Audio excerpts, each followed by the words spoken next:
स्वागत है आप सबका हमारे इस खास कार्यक्रम में। लगातार कोशिश कर रहे हैं कि आपको एक लेटेस्ट अपडेट और एक पॉलिटिकल व्यू बताएं कि जो कुछ सिचुएशन इस वक्त पूरी दुनिया के अंदर बन रहा है और स्पेशली इस साउथ कॉन्टिनेंट के अंदर बन रहा है, जिसमें अफ़गानिस्तान पर सबकी नज़र है।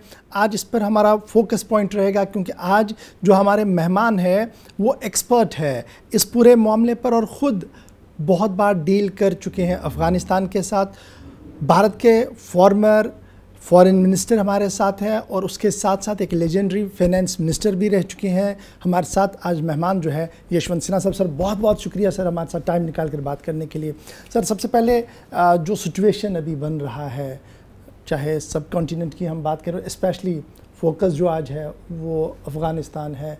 आपने बहुत बार डील किया, आप गए हैं, देखा है, क्या सिचुएशन आपकी नज़र में है, क्या कुछ इमर्ज हो रहा है इस वक्त? इस समय अफ़गानिस्तान एक घोर त्रासदी से गुज़र रहा है और मैं मानता हूँ कि ये जो त्रासदी उस पर थोपी गई उसके लिए अकेले और पूरी तरह से जिम्मेदार है अमेरिका। 20 साल तक वो अफ़गानिस्तान में रहे और 20 साल में उन्होंने कोई ऐसा काम नहीं किया जिससे अफ़गानिस्तान के लोग अपने पांव पर खड़े हो सकें। जो भी उन्होंने जिस भी हुकूमत को बैक किया वो हुकूमत इतनी कमज़ोर थी कि अब देखिए अशरफ गानी उनके जो राष्ट्रपति थे वो भाग लिए। वहाँ की जो फ़ौज थी जिसको बहुत सारी सारा इक्विपमेंट और आर्म्स दिया था अमेरिका ने, उन्होंने उसको सरेंडर कर दिया और कहीं नज़र नहीं आए। और अब वो कह रहे हैं कि हमें आश्चर्य है कि इतनी जल्दी तालिबान ने पूरा कब्ज़ा कर लिया। अब अमेरिका जैसा देश जिसके पास इतने रिसोर्सेज हैं, एसेट्स हैं, वो अगर कहे कि हमें ये पता नहीं था कि तालिबान इतनी जल्दी कैप्चर कर लेगा, तो मुझे लगता है कि तब ये बहुत एक अपने आप में चौंकाने वाली बात है। तो अब अफ़गानिस्तान एक त्रासदी से गुज़र रहा है। अफ़गानिस्तान में तालिबान के ऊपर कब्ज़ा हो गया है। दो चीज़ें देखने में आई हैं। पहला तो एक कि तालिबान 1 की तुलना में तालिबान 2 जो है, तालिबान 2, उसके बयान जो हैं दैट इज़ डिफरेंट, बहुत फ़र्क है। हाँ, उससे तालिबान 1 के बयानों से बहुत फ़र्क है। बयान एक तरह से कहा जाए तो सुकून देने वाले हैं, लेकिन देखना पड़ेगा। मैं ये नहीं कह रहा हूँ कि जो बयान वो दे रहे हैं उनको कोई भी दुनिया का देश स्वीकार कर ले फेस वैल्यू पर, लेकिन साथ साथ ये भी कहूँगा कि उनको ऑफ हैंड सिरे से खारिज भी नहीं करना चाहिए। तो आज के दिन ये स्थिति है। आगे चलकर 2 बहुत क्रिटिकल टेस्ट हैं जिस पर हमको तालिबान की हुकूमत को जज करना पड़ेगा। नंबर 1 ये है कि वो महिलाओं के साथ क्या व्यवहार करते हैं, और दूसरा जो है वो ये है कि ह्यूमन राइट्स के बारे में वो कैसे एक्ट करते हैं। Human rights, rule of law, इन सब के अनुसार काम करते हैं कि मनमानी चलाते हैं। उस पर बहुत कुछ निर्भर करेगा भारत का रुख भी और दुनिया का भी उस पर। एक बड़ा इंपॉर्टेंट जो आपसे जानना चाहूँगा, क्योंकि आप विदेश मामलों पर गहरी पकड़ रखते हैं। दोहा में जिस तरीके से मीटिंग्स हुई, इनमें भारत भी वहाँ पहुँचा, दैट इज सेकेंडरी क्वेश्चन, लेकिन दोहा एग्रीमेंट विज़ाविज़ अफ़गानिस्तान और भारत का इंटरेस्ट, उसे आप कहाँ पर देख रहे हैं? देखिए, दोहा से पहले अभी जो एग्रीमेंट हुआ उसके पहले आपको याद होगा कि ट्रम्प साहब जब राष्ट्रपति थे तो उन्होंने तालिबान के साथ मार्च 2020 में एक एग्रीमेंट किया। उसके बाद बाइडन साहब आए, उन्होंने उस एग्रीमेंट को निरस्त नहीं किया। फिर आगे तालिबान के साथ दोहा में बातचीत हुई। तो इसीलिए तालिबान को एक तरह से आप कहें तो मंजूरी मिली अमेरिका की। जब आप किसी से बातचीत करते हैं और एक मुल्क के बारे में बातचीत होती है, एक क्षेत्र के बारे में बातचीत होती है, तो जाहिर है उसके इम्पोर्टेंस को समझकर ही आप उससे बातचीत करते हैं। तो ये एक तरह से रिकग्निशन अमेरिका ने पहले ही दे दिया तालिबान को, पहले ही दे दिया। अब सवाल ये है कि बहुत सारा सवाल पूछा जा रहा है बहुत सारे देशों से, भारत से भी, कि क्या हम तालिबान की हुकूमत को रिकग्नाइज़ करेंगे, लेकिन सरकार तो अभी बनी ही नहीं। और एक अजीब सी बात है कि सरकार के कुछ मंत्री बन गए, लेकिन हेड ऑफ द स्टेट कौन है अभी तक नहीं। हेड ऑफ स्टेट कौन है? राष्ट्रपति बनेगा, प्रधानमंत्री बनेगा, यही संविधान चलेगा, संविधान का क्या होगा, ये सब अभी अनिर्णित है, का अनिश्चित है। तो इसलिए मुझे लगता है कि तुरंत किसी नतीजे पर हम सबको नहीं पहुंचना चाहिए, हमें देखना चाहिए कि आगे चलकर क्या होता है। क्या हम ये समझे कि अफ़गानिस्तान को लेकर जो नीति अमेरिका CIA ने प्लान किया था, गुड तालिबान और बैड तालिबान का जिस दिन अनाउंस किया गया, उसी दिन अमेरिका के पास एक प्लान था, फ्रेमवर्क था कि हमने आके जाके कहाँ पे टॉक करना और कैसे वापस आना है, या ये बीच में ही कुछ ऐसा हुआ कि तालिबान उभर कर सामने आया? नहीं, तालिबान तो था ही नहीं, अमेरिका तक तालिबान जाना ये बड़ा इम्पोर्टेंट है सर, कि वहाँ पहाड़ों में रहकर एक सिस्टम चलाना अलग बात है, फिर एक पावरफुल देश के साथ नेगोशिएशन टेबल पर लाना और अपनी मनमर्जी पर सारा दोहा एग्रीमेंट बनवाना, ये थोड़ा समझना चाहेंगे। नहीं, समझने की बात उसमें बहुत सरल है। आप अफ़गानिस्तान का इतिहास जानते हैं।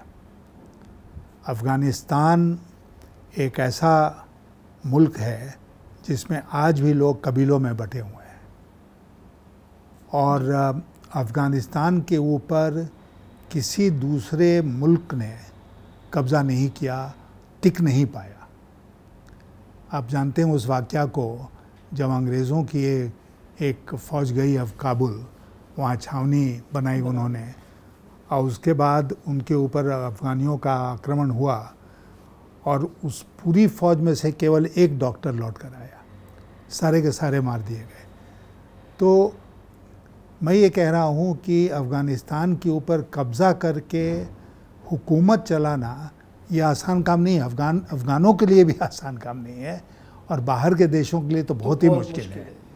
तो अमेरिका के साथ लोग अक्सर कहते हैं इस बात को कि अमेरिका दुनिया के देशों में जहाँ हस्तक्षेप करता है वहाँ उनके इतिहास को नहीं देखता है, उनके नेशनल कैरेक्टर को नहीं पहचानता है, और इसलिए अक्सर उन्होंने धोखा खाया है। और एक बार फिर आज अफ़गानिस्तान में हम देख रहे हैं कि उन्होंने धोखा खाया। लेकिन साथ साथ में ये भी कहूँगा कि जब ट्रंप ने, बाइडन ने, बल्कि उसके पहले के भी राष्ट्रपतियों ने यह फैसला किया कि अफ़गानिस्तान से हम वापस आएंगे, तो पूरा डिटेल, जिसको कहते हैं मिनट टू मिनट, उनको तय कर लेना चाहिए था कि हम कैसे करेंगे, और ये उनको सुनिश्चित करना चाहिए था कि इसके चलते कहीं पर कोई परेशानी उनके लिए, बाकी दुनिया के लिए और अफ़गानिस्तान के लोगों के लिए परेशानी नहीं हो। ऐसा अफ़गानिस्तान में अमेरिका ने नहीं किया, और इसीलिए सारा दृश्य हमको देखने को मिल रहा है।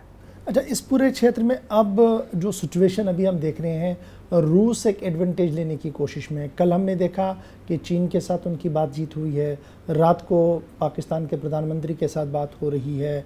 भारत को आप कहाँ पर देख रहे हैं, और भारत का आज के दिन में क्या कुछ स्टैंड होना चाहिए? देखिए, कुछ दिन पहले मैंने ये कहा था कि रूस भारत का बहुत पुराना मित्र है, और रूस के बारे में हम बराबर ये कहते हैं कि ऑल वेदर फ्रेंड है इंडिया का।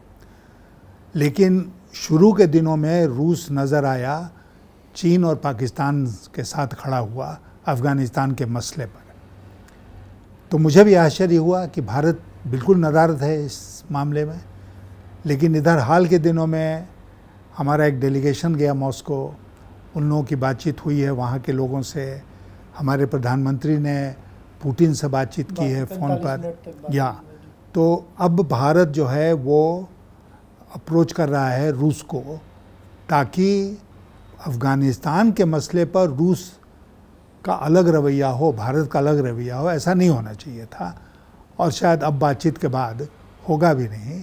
लेकिन मुझे ऐसा लगता है, मैं बिल्कुल सफाई के साथ इस बात को कहना चाहता हूँ कि अफ़गानिस्तान की समस्या और त्रासदी के लिए एक मुल्क जिम्मेदार है तो अमेरिका है।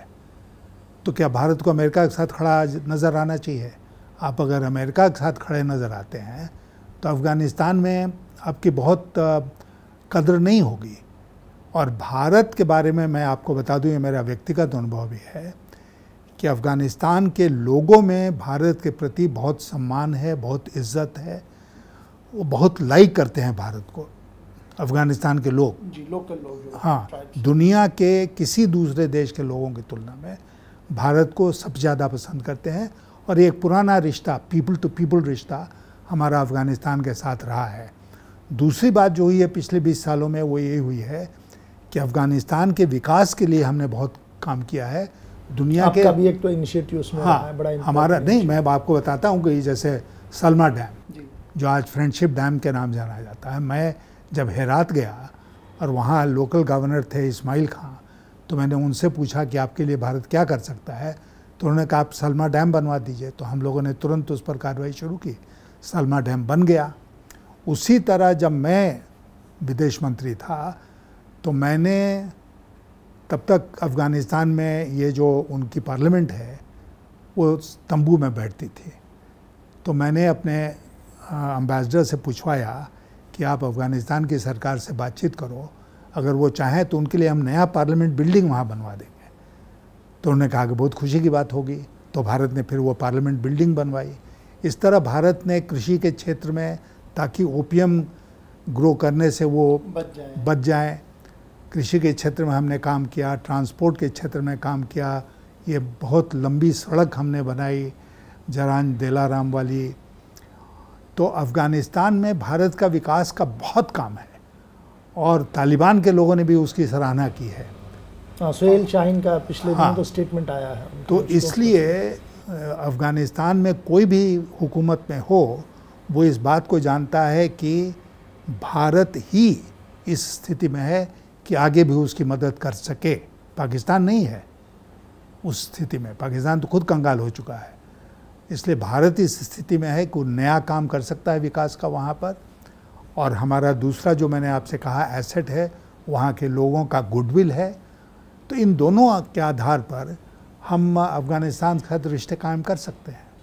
क्या आपको लगता है कि जिस तरीके से गवर्नमेंट ऑफ इंडिया का एक डिसीजन हुआ कि हमने वहाँ से कुछ कौंसलेट्स को बंद किया, फिर डिप्लोमेट्स को जल्दी में बुलाया, और आज हम ये देख रहे हैं कि अगर वहाँ कोई कनेक्शन और होता तो और ज़्यादा हम कम्युनिकेट कर पाते तालिबान के साथ, और ज़्यादा गुडविल गेस्चर हो सकता था? मैं मानता हूँ कि भारत ने जल्दीबाजी में अपना दूतावास बंद कर दिया।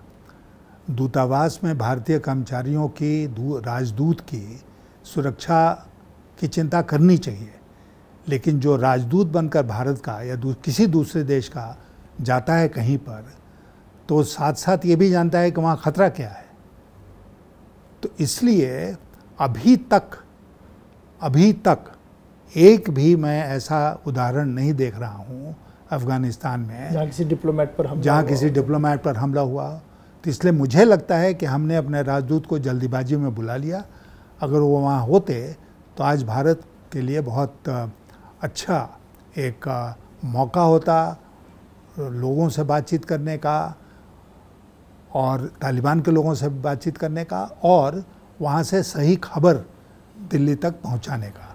और जब तालिबान के साथ बातचीत का है तो मैं जानता हूँ कि हमारे देश में एक बड़ी विचित्र परिस्थिति है कि तालिबान का जो उदय हुआ अफ़गानिस्तान में, उसको हमारे यहाँ लोग लोकल पॉलिटिक्स का मुद्दा बना रहे हैं। ये बहुत दुर्भाग्यपूर्ण है।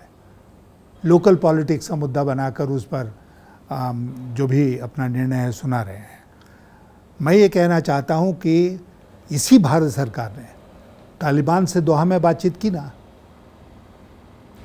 ट्रैक 2 पर, ट्रैक 1 पर बात तो हुई नहीं, ट्रैक 1 पर बातचीत हुई। हम उसी मेज़ पर थे जिस पर तालिबान के प्रतिनिधि थे।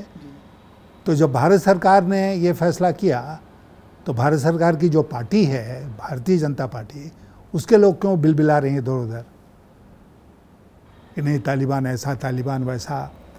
तो मैं तालिबान की कोई तारीफ़ नहीं कर रहा हूँ, और मैं ज़ोर दे के इस बात को कह रहा हूँ कि आगे चल के हम देखेंगे कि तालिबान का रुख रवैया क्या रहता है। लेकिन मैं साथ साथ ये भी कहूँगा कि आज तालिबान हुकूमत में है काबुल में, ये एक सच्चाई है, और इस सच्चाई को स्वीकार करते हुए आगे देखा जाए कि हमारी नीति क्या होनी चाहिए। अच्छा, अब हमने देखा कि चाइना का एक फॉरवर्ड स्टैंड आया कि जनाब तालिबान को तो हम तो एंडोर्स कर ही रहे हैं क्योंकि वो आगे हैं। रूस ने भी थोड़ा बहुत सपोर्ट दे दिया है। पाकिस्तान ऑलमोस्ट 80-90% में है। तो अब गवर्नमेंट ऑफ इंडिया का क्या कुछ स्टैंड इस बीच होना चाहिए, क्योंकि इसको अब आप सिक्योरिटी एंगल से भी देखिए तो काफ़ी बड़ा महत्वपूर्ण मुद्दा है। देखिए, एक सिक्योरिटी एंगल से जो बात बार बार कही जाती है और जिससे भारत की जनता बहुत चिंतित होती है, वो क्या है? वो है कि अफ़गानिस्तान का असर कश्मीर पर पड़ेगा। कैसे पड़ेगा? कि अफ़गानिस्तान के लड़ाके जो हैं वो पाकिस्तान आएंगे, पाकिस्तान को हथियार से लैश करेगा और कश्मीर में भेजेगा। ये उतना आसान नहीं है। दूसरी बात जो है वो ये है कि अगर हम चौकन्ने हैं, अपनी सरहदों को हम बिल्कुल मजबूती के साथ उसकी सुरक्षा के लिए हम तैयार हैं, तो ऐसा कैसे हो जाएगा? हम कोई खुला बॉर्डर तो हमारा है नहीं, खासकर पाकिस्तान के साथ। और हमें लगता है कि कहीं ना कहीं भारत सरकार को ये संदेश भेजना चाहिए, तालिबान को भी और पाकिस्तान को भी, कि अगर इस तरह की हरकत हुई तो भारत उसको बहुत गंभीरता के साथ लेगा। एक क्लियर कट मैसेज देना पड़ेगा। और ये जो हम इंटरनेशनल कम्युनिटी का देखते हैं, G7 के मीटिंग होना, UNHRC में मीटिंग्स होना, UN का कंसर्न दिखाना, लेकिन जब मैं ग्राउंड पर देखता हूँ तो तालिबान बड़ा खामोश है इस बार। मॉनिटर सब कुछ हो रहा है, इंटरनेशनल कम्युनिटी को अलग से एड्रेस किया जा रहा है और ग्राउंड पर अलग अलग से एड्रेस किया जा रहा है। तो जो आज तालिबान का सिस्टम है, जिस तरीके से उन्होंने गवर्नर्स को अपॉइंट करना शुरू कर दिया, क्या आपको लगता है कि ये लॉन्ग टर्म पर कहीं टिक पाएगा ये वाला तालिबान जो आज हमारे सामने है? देखिए, तालिबान टिक पाएगा, दो तीन उसके बेसिस होंगे, आधार होंगे। नंबर एक, जैसा मैंने कहा कि वो शासन, हुकूमत कैसे चलाता है, उसमें ह्यूमन राइट्स और महिलाओं के व्यवहार का एक बहुत बड़ा हिस्सा होगा। अंतर्राष्ट्रीय कम्युनिटी देख रही है, भारत भी देख रहा है। अगर उन्होंने महिलाओं को उसी तरह प्रताड़ित करना शुरू किया जैसे पहले करते थे, और उसके बाद ह्यूमन राइट्स का उन्होंने दिखाया कि ह्यूमन राइट्स के लिए उनके पास कोई कदर नहीं है, तो इन दो ग्राउंड्स पर ही तालिबान की दुनिया भर में बदनामी होगी, भारत में भी बदनामी होगी। इसलिए इन दोनों मसलों पर हमको तालिबान के ऊपर पैनी नज़र रखनी है। दूसरी बात जो है वो ये है कि तालिबान फॉरेन पॉलिसी किस तरह चलाता है। क्या वो जाके पाकिस्तान की गोद में बैठ जाता है? क्या वो जाकर चीन की गोद में बैठ जाता है? क्या करता है तालिबान? तालिबान की फॉरेन पॉलिसी अगर सही फॉरेन पॉलिसी है और सब मुल्कों को, खासकर पड़ोस में जो मुल्क हैं, उनको एक इक्वल दृष्टि से देख रहे हैं, इक्वल नज़रिया उनका है, तो फिर उनके साथ डील करने में दिक्कत नहीं होगी। लेकिन अगर उन्होंने भेदभाव करना शुरू किया, ज़्यादा तरजीह उन राष्ट्रों को देना शुरू किया, उन देशों को देना शुरू किया जिनकी मित्रता भारत के साथ नहीं है, तो फिर भारत को सोचना पड़ेगा। पाकिस्तान का रोल कहाँ पर आप देखते हैं? देखिए, पाकिस्तान का रोल आज ही नहीं, पाकिस्तान का शुरू से रोल रहा है कि वो भारत की जो पैठ है अफ़गानिस्तान में, उसका विरोध करे लगातार और उस पैठ को कमज़ोर करे। पाकिस्तान को अभी तक उसमें सफलता नहीं मिली है। जब हम लोग सरकार में थे, जसवंत सिंह जी विदेश मंत्री थे, उस समय अफ़गानिस्तान में तालिबान का शासन ख़त्म हुआ और करज़ाई उसके राष्ट्रपति बने, तो हम लोगों ने काबुल के एम्बेसी के अलावा 4 कॉन्सुलेट्स खोले। पाकिस्तान ने बहुत विरोध किया, खास करके जलालाबाद के कॉन्सुलेट को, कंदहार के कॉन्सुलेट को, कि ये जासूसी करने के लिए उन्होंने किया है, ये किया है। लेकिन अफ़गानियों ने उस बात को स्वीकार नहीं किया, हमारे कॉन्सुलेट्स चलते रहे। तो हमने जानबूझकर ये इन्वेस्टमेंट किया तालिबान अफ़गानिस्तान में, ताकि हम वहाँ पर विकास का भी काम कर सकें और भी जो कुछ करा जाता है डिप्लोमेटिकली वो सब हम कर सकें। तो at the end of the day ये है कि पाकिस्तान अपना रोल करता रहेगा, लेकिन भारत सरकार ने अभी अपने आँख भी खोल के रखनी है और पूरे सिस्टम को देखना पड़ेगा कि दुनिया भर में तालिबान को कैसे एंडोर्स किया जाएगा, और उसी सिस्टम को लेकर हमने भी आगे बढ़ना होगा। नहीं, हम ये नहीं कर रहे हैं कि ब्लाइंडली उस सिस्टम को लेकर आगे बढ़ें।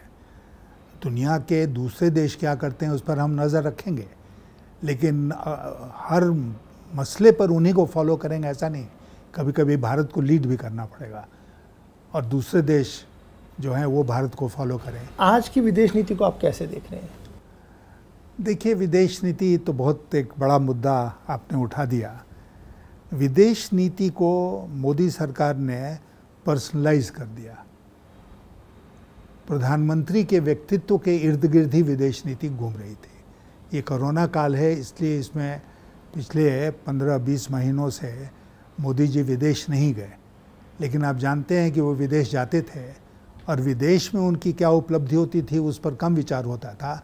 देश के भीतर दिखाया जाता था कि हमारी विदेश नीति कितनी सफल हो रही है। तो पर्सनलाइज विदेश नीति नहीं होती है। विदेश नीति का मूल मुद्दा होता है किसी भी मुल्क के विदेश नीति का कि हम अपने इंटरेस्ट को महफूज रखें, सुरक्षित रखें और उसके लिए जो कुछ करना है हम करेंगे। अब मोदी जी ने कहा कि हम ओबामा के बहुत निकट के मित्र थे। आज ओबामा कहाँ हैं? आज तो वो शासन में नहीं है। फिर उन्होंने ट्रम्प के साथ मित्रता दिखाई, आज ट्रम्प भी वहाँ शासन में नहीं है। तो इसलिए व्यक्तिगत रिश्ता जो है ना वो ठीक है अपनी जगह पर, लेकिन व्यक्तिगत रिश्तों पर विदेश नीति नहीं चलती है। विदेश नीति मुल्कों का रिश्ता है और मुल्कों के इंटरेस्ट को आगे बढ़ाने में। मैं सिन्हा साहब, आप ज़रा इसको वाइंड अप भी करूँगा, चूँकि दर्शक जम्मू कश्मीर के भी आपको देख रहे होंगे तो वो ज़रूर जम्मू कश्मीर के एंगल से भी आपको सुनना चाहेंगे। आप जाते हैं, 5 अगस्त से पहले भी गए, उसके बाद भी जाते रहे, आपका अपना एक ग्रुप है जो काफ़ी एक्टिव है, वहाँ पर लोगों से बात हो रही है, क्या कुछ फीडबैक है? देखिए, हम लोग पिछली बार जो गए थे 2-3 महीने पहले, तो हम लोगों ने जाकर फिर कई लोगों से जम्मू कश्मीर में संस्थाओं से बातचीत की और हम इस नतीजे पर पहुँचे कि जम्मू और कश्मीर में आज के दिन एक खामोशी है, लेकिन वो खामोशी सुकून की खामोशी नहीं है। इसलिए लोग खामोश नहीं हैं कि बहुत खुश हैं। ये एक परेशानी की खामोशी है, एक तकलीफ़ की खामोशी है। और कई लोगों ने कहा कि साहब, हम लोग ये नहीं चाहते हैं कि हम सड़कों पर उतरें और भारत सरकार की जो वहाँ सिक्योरिटी फोर्सेस हैं वो हमें गोली का शिकार, जान देने से कोई फ़ायदा नहीं है। और हम लोगों ने बिल्कुल इसकी ताकीद उनके साथ की कि ये सही फ़ैसला है, मरने से कोई फ़ायदा नहीं है कि आप सड़क पर उतर जाएं और गोली के शिकार हो जाएं। इसलिए शायद इंतज़ार करना ही बेहतर होगा। नज़रिया में कोई फ़र्क नहीं आना चाहिए। चाहे जो हुआ 5 अगस्त 2019 को या आज जो कुछ हो रहा है जम्मू और कश्मीर में, जहाँ पर कि उन्होंने ज्योग्राफी को एक हथियार के रूप में यूज़ किया और 2 भाग में बांट दिया, दोनों के यूटी करार कर दिया, जो भारत के इतिहास में अनप्रेसिडेंटेड है। किसी भी स्टेट के साथ हमने ऐसा नहीं किया है। स्टेट्स का बंटवारा हुआ है, स्टेट ही रही, लेकिन स्टेट ही रही। ऐसा नहीं कि हम तुमको यूनियन टेरिटरी, क्या मैसेज हमने दिया यूनियन टेरिटरी बनाकर कि हम we don't care for you, हमें कोई आपकी फिक्र नहीं है। और जम्मू और कश्मीर जो बॉर्डर स्टेट है, जो इतने दिनों से एक डिस्टर्ब्ड स्टेट माना जाता है, उसके साथ इस तरह का ताल्लुक़, इस तरह का व्यवहार करना मुझे लगता है कि बहुत गलत था। वहाँ के लोग आहत हैं, दे आर हर्ट, और इंतज़ार कर रहे हैं कि फिर दिन आएंगे अच्छे तो हम लोगों की तरक्की होगी। सिन्हा साहब, Peoples Alliance for Gupkar Declaration जिसको हेड कर रहे हैं फारूक अब्दुल्ला साहब, जम्मू कश्मीर के सबसे बड़े नेता है, फ्यूचर क्या है उनका? क्या आपको लगता है कि जिस तरीके से वो चलने की कोशिश कर रहे हैं आगे वो कहीं सस्टेन कर पाएंगे सब एक साथ, या आगे वही होगा कि सब अलग अलग होकर आगे बढ़ेंगे? नहीं, मैं उम्मीद करता हूँ। देखिए, एक तो बहुत बड़ा कदम उन लोगों ने उठाया कि इकट्ठे आए, गुपकार डिक्लेरेशन एडॉप्ट किया, अभी भी वो लोग आपस में मिल रहे हैं, बातचीत कर रहे हैं, तो इसलिए ये अच्छा डेवलपमेंट है कि कुछ मसले पर वो यूनाइटेड है। और मुझे लगता है कि ये जो मसले हैं जो कि आम लोगों से उनका ताल्लुक़ है जम्मू और कश्मीर के, उन मसलों पर उनको यूनाइटेड रहना चाहिए। अगर वो यूनाइटेड रहेंगे तो ज़्यादा ताकत उनके पास होगी। अगर बिखर जाएंगे तो फिर ताकत कम हो जाएगी और भारत सरकार पूरी तरह से लगी हुई है कि वो बिखर जाए। गुपकार की जिस तरह गोदी मीडिया ने यहाँ पर उसका मजाक उड़ाया, उसकी भर्त्सना की, तौहीनी करने की कोशिश की, उससे क्या साफ दिखता है? साफ ये दिखता है कि उसको लेकर उनको फ़िक्र है, चिंता है। तो इसलिए मैं तो उनको यही एडवाइस करूँगा कि आप लोग यूनाइटेड रहिए और इन मसलों पर, जो पूरे जम्मू और कश्मीर का मसला है, उस पर यूनाइटेड रह के अपनी लड़ाई लड़िए। क्या आपकी नज़र में जम्मू कश्मीर के लिए टाइम आ गया कि स्टेट इलेक्शंस होने चाहिए? क्योंकि आप लगातार मिल रहे हैं लोगों से, सिविल सोसाइटी से आपकी बात हो रही है। हाँ, बिल्कुल होना चाहिए। मैं तो मानता हूँ कि जम्मू और कश्मीर का जो दर्जा है उसको तुरंत फिर बहाल किया जाए एक स्टेट के रूप में, नंबर 1। नंबर 2, बिना जम्मू कश्मीर में हम डिलिमिटेशन क्यों कर रहे हैं बाकी सब मुल्क को छोड़कर? क्यों इस फ़र्क को दिखा रहे हैं? डिलिमिटेशन 2024-25 में जब भी ड्यू है पूरे मुल्क में, तो जम्मू और कश्मीर में भी होगा। हम ही फ़र्क कर रहे हैं कि नहीं तुम अलग हो। तो इसलिए अभी डिलिमिटेशन का कोई मतलब नहीं है। पहले स्टेटहुड ग्रांट कीजिए, उसके बाद चुनाव कराइए, वहाँ पर एक चुनी हुई सरकार आए और तब उसके साथ आप मिलकर बातचीत करके आगे का रास्ता तय कीजिए। ये जो 371 की बात हो रही है कि जो ये 370 में जो कुछ था वो अगर 371 को इंडोर्स करके दिया जा सकता है, तो आप भी कानून को जानते हैं, आपने पार्लियामेंट प्रोसीडिंग्स को देखा है, क्या जम्मू कश्मीर के लोगों के सेंटिमेंट्स को इससे एड्रेस किया जा सकता है? देखिए, आर्टिकल 370 के बारे में जम्मू और कश्मीर में भी सब लोग यही महसूस करते हैं कि वो हॉलोड आउट एक आर्टिकल था, हॉलो हो गया था, खाली हो गया था, उसमें कुछ दम था नहीं। लेकिन एक इमोशनल अटैचमेंट 370 के साथ जम्मू और कश्मीर के लोगों का एक इमोशनल अटैचमेंट था, 35A के साथ एक इमोशनल अटैचमेंट था, तो उसको हमने डिस्टर्ब कर दिया। अब मैं तो इस बात को मानता हूँ कि 370 को किसी न किसी फॉर्म में वापस लाना चाहिए, क्योंकि जम्मू और कश्मीर की हुकूमत के साथ ही नहीं, जम्मू और कश्मीर के आवाम के साथ भी भारत का एक क्या समझदारी बनी थी 1947-48 में। तो हम क्यों उसको 75 साल के बाद कह रहे हैं कि नहीं, हम उसको नहीं मानते? तो इसलिए कल को कोई भी सरकार आएगी, वो किसी भी कोई भी समझौता उसके बारे में कहेगा हम नहीं मानते। इस तरह देश नहीं चलते हैं। तो इसलिए हमको 370 को वापस लाना चाहिए। 370 की तरह वापस आए, 371 की तरह वापस आए, 370A एक स्पेशल प्रावधान बने, क्या बने वो आगे का विषय है। लेकिन जो स्पेशल रिलेशनशिप जम्मू और कश्मीर के साथ हमने तय किया था, वो स्पेशल रिलेशनशिप बना रहना चाहिए। बहुत बहुत शुक्रिया सिन्हा साहब हमारे साथ ज्वाइन करने के लिए। यशवंत सिन्हा मोहताज अतार बिल्कुल भी नहीं है, न सिर्फ जम्मू कश्मीर बल्कि मुल्क की सियासत पर गहरी नज़र है और किस तरीके से इन्होंने अफ़गानिस्तान से लेकर भारत की पॉलिटिक्स और फिर जम्मू कश्मीर पर बात की। मुझे उम्मीद है कि आज आप अपना फीडबैक हमें ज़रूर देंगे। आप बने रहेंगे हमारे साथ, खबरों का सिलसिला लगातार जारी रहेगा।